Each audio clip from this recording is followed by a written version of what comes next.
আগামী নির্বাচন ইনশাল্লাহ আমরা একটা সুন্দর এবং আজকের যে পরিবেশ দেখলাম এইরকম একটি পরিবেশে আগামী জাতীয় নির্বাচন অনুষ্ঠান হবে এবং এখন থেকে ঢাকাতে এই ধরনের প্রতিষ্ঠানের যে সকল নির্বাচন হবে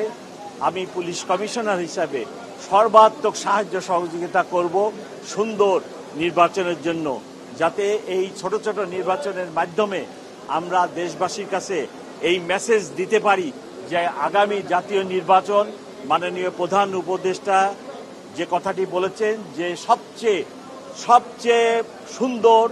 নিরপেক্ষ নির্বাচন আগামী নির্বাচন হবে, সেইটারই নমুনা হিসেবে এখন থেকে আমরা কাজ শুরু করছি। আগামী নির্বাচনেও আমরা একই রকম সবাই সম্মিলিতভাবে চেষ্টা করে জাতির জন্য এদেশের ইতিহাসের সবচেয়ে ভালো নির্বাচন অনুষ্ঠানের ব্যবস্থা করব। সকলকে অনেক ধন্যবাদ।